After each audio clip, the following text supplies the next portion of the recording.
winning moments for Islamabad United fans. The absolute delight as Aga Salman smashes the winning runs. A huge six to seal the fate of the Karachi Kings. Islamabad United win by 7 wickets with 9 balls remaining today. It was an epic victory considering they were coming off the back of 3 straight losses. But United we win as the crowd cheered. It was epic scenes here at the National Stadium of Karachi, and hugs all around for Islamabad as they finally get back to winning ways in the HBL PSL Season 9. Welcome back to the pitch-side studio, unpacking all of the action we've just seen here today. A couple of Pinny boys in the studio alongside me, Azam Khan. The niggle's already been starting between the two of you boys, but Azza, I mean, massive win and a huge bounce back. You have to be pleased with that performance today. Yeah, absolutely brilliant. I think we must need that win, and the way boys respond to that, I think phenomenal. I think with the ball, we were really good for first 16 hours, but when Paulie is at the crease, is always a tough task for the young bowlers. But I think there's a lot of work needs to be done on the last 4 overs, especially when for 62. I think we can do a better job than this, but I've got all the trust on these boys. And Baz, it sounds like Azam got in there, got the team talk going the right way, got the boys up and about, and did his job, didn't he? I don't know. He likes the sound of his voice, maybe. But before that, a very happy belated birthday to him. Not belated, it's still 28, Still today? Yeah, it's still today. So, and good present for me, though. Half century? No. Not quite? One more to go. One more to go. Well, what was the team talk with United? Off the back of 3 losses, morale had to be a little lower than you would have liked. It was a really invigorated side today, and the batting stepped up, but the bowling was also sensational to keep the score to 165. I think overall we were playing good cricket in patches. Like we never went to the finishing line. If you see the last game we lost, we need 19 runs in last 2 overs, and we lost the game from there. Like that hurt a lot, and everybody in the dressing room was hurt. And I think sometimes you learn from your mistake, and you don't want to make those mistakes over and over again, and we were guilty of making those mistakes in last 3 games when we lost. We won the first game really convincingly. I think Shadab and Aga played really well in that game, and then like we lost in between, and after that win, definitely we're going back to home. Rawalpindi, we can take 5 out of 5. We can take 2 wins, and now we're going home. I know it's a high-scoring ground, but if our batting fires up, then we got really good chance. Well, high-scoring ground, but when you bat like Islamabad does, the power hitting of the top 3s, particularly Azam Khan. I mean, Colin Monroe, he's been starved of runs a little bit, but he was fantastic today. And what did you like about the way that he came out and the intent in which he broke the back of this run chase with ease? Yeah, he's very aggressive. All know that, and you would think that the ability to then put pressure on the opposition, but the way that he attacked Shamsi was a real statement. 3 consecutive sixes, probably Karachi Kings' main weapon, their best bowler. I think that was probably the moment where Islamabad United just put the game to bed. But talked to Azam Mahmood surprisingly before the game and asked about the batting problems. Islamabad United only have 1 gear. He said that there's a couple of players who can play in that vein but also get a 70 and 80, and he mentioned Monroe, and he did exactly that. Now, we all know Monroe is a fantastic player. When he's going, like we need from our top order to bat through, and one of them you need to get 80 or 90, and then rest of the guys can play around it. We got a lot of guys who can do the cameo, like Azam Khan, Shadab himself, and Aga is playing so well at the moment. If one guy can get up 80 odd runs, and then the rest of guys can play with them, so we're in the right track. Yeah, in this game, it's all about moments that can change the tide. And the second that Colin Monroe came out and absolutely belted Tabraiz Shamsi, one of the leading spinners in the world, for 3 sixes in a row, you have to think, oh boy, he's on today. I think he was very clear. You can see him shuffle across and then targeting short side, and then he knows Shamsi gonna give a bit more air, and then he went to reverse sweep. Absolutely brilliant.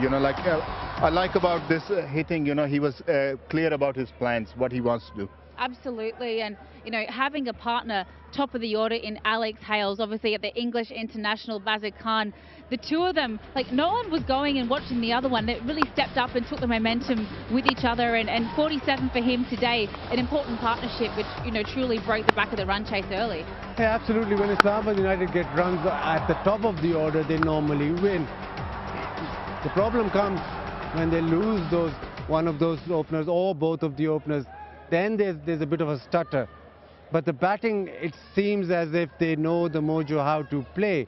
The only concern, should ask Azam Mahmood here, is the last 5 overs. You said it was a great performance, but you still have improvement in the last 5-6 overs, death bowling wise. Oh, that's what I mentioned, like that's what we're going to talk about when we have the next practice session.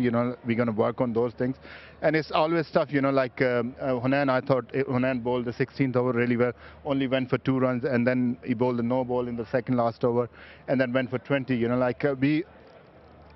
We got the plans, we just execute our plans. I think our plans were very clear and what we want to achieve against, Karen Pollard and one of the youngster was playing, Niazi, I think.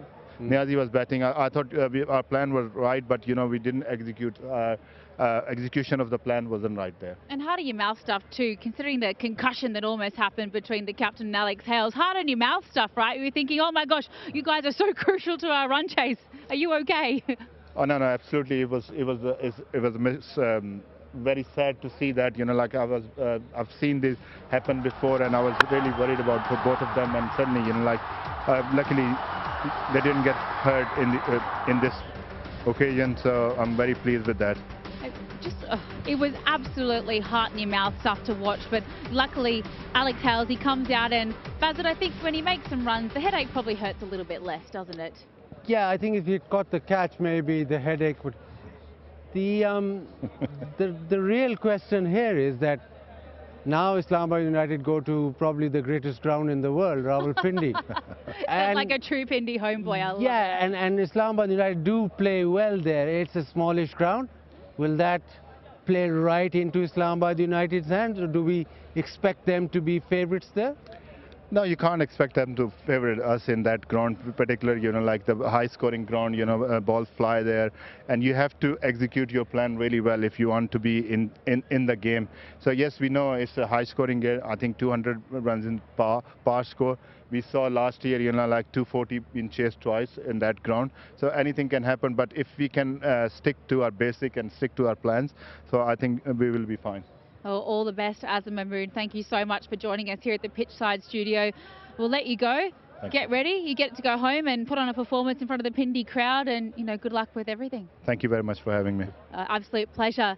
All right, well, it was only 165 that Karachi Kings managed to put on the board today against Islamabad United. We're going to run through the wickets now just to remind ourselves of exactly how the innings played out. And Azam Khan, well, they fell thick and fast. Unfortunate stumping for Tim Seifert on his debut for the Karachi Kings today. Yeah, there was never really a rhythm to the innings. The Karachi batters didn't really get to terms with the pitch. The spinners bowled well, pace off. Islamabad United discovered that pace off was the way to go. Wickets throughout the innings, really. This was quite a lackadaisical run out. It almost took everybody by surprise, because Shoaib Malik assumed that he'd get back, everybody else assumed that he'd get back, but he didn't. Then a few soft dismissals. It was only at the back end that they really got a few runs and mustered up a total which was below par, but was still a total. Otherwise, it almost seems that the whole innings lacked a lot of rhythm. Absolutely, and we're lucky to have Pommy and Bangwaz just come down from the commentary box to join us to chat through everything that we've just seen. Pommy, and what impressed you about what Islamabad brought to the table today, considering they were behind the 8 ball coming off 3 losses? Yeah, it was important for them to carry on in terms of their winning, and in looking at the way they went about things, if you said perfect game, I don't think you'd be too far wrong, because everything went according to plan, all the way from winning the toss and kind of dominating proceedings. But for the end of that innings that Karachi managed to kind of go quite well. But from that, I think everywhere else, I actually would like to look the other way and say, if you're Karachi and you turn up and you've kind of had scenarios where things haven't gone well, address your top order, be bold. I think that's what's got to happen. Be bold because your middle order are having to repair anyway. And in the game with 165 on the board, you've got to be thinking wickets. You can't defend 165 by finger spinners trying to control things. You're never going to get there. So use your wrist spinner. Ensure that you're taking some sort of risk, because that's what the game's about. It's controlled risk, but you've got to take it in order to win big. Yeah, they absolutely need to get their show on the road, because if we take a little look at the points table to see where things are sitting, we're vying for those all-important top four playoff spots. And Islamabad, well, they're in fourth now, which is fantastic news for them. But Karachi Kings, they obviously have a game in lieu. They're sitting just behind Islamabad, and, you know, they need to get their winning ways underway. Lahore Qalandars, they do seem to be really having to pull something out of a hat, Bazard, in order to try and feature in the finals. But, you know, they really have to get their show on the road if they're going to try and get towards those playoff spots. Look, I don't think you can write Lahore Qalandars off. 4 wins on the trot. We've seen them do that. We've seen them either get to number 1 or win the trophy, or just go at number 6. So they're still in with a shout. They're still in with a chance. Tomorrow we've got Quetta Gladiators, who seem a very, very good side this year. It's a complete change with management and captain, and it seems to have worked. And the sides look pretty decent. Their bowling looks sorted as well. Now for Karachi Kings, I reckon that they need runs up top. They need some sort of aggression on top. You saw the captain bat almost 10 overs, 27 of 30 deliveries. That's not cutting it. You need to be aggressive.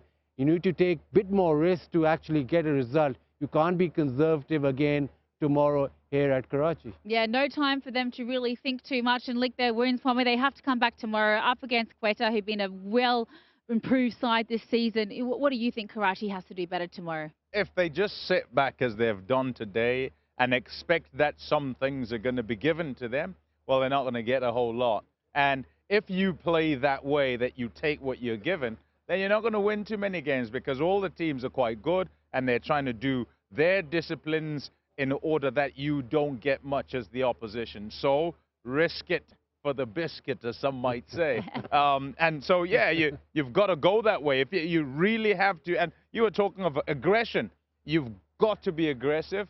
And yes, it's got to be controlled, but you've got to understand that failure can happen. There's no guarantee that you're going to win, but go at it in the right way. Yeah, the lone bright spark was Kieran Pollard today, Bazard. They'll be hoping for a big one from him tomorrow, just quickly. Yeah, absolutely. I reckon he might be sort of jumped up the order, because he's the only player who's getting the ball to the fence consistently, and the problem is that he's left with almost too much to do at the back end, so he needs a platform to then be able to up the ante. All right, well, that's all from us here at the Pitchside Studio tonight. We certainly hope you've enjoyed this match, but of course we're back here again tomorrow for more HBL PSL 9 action. But for now, it's good night from us all.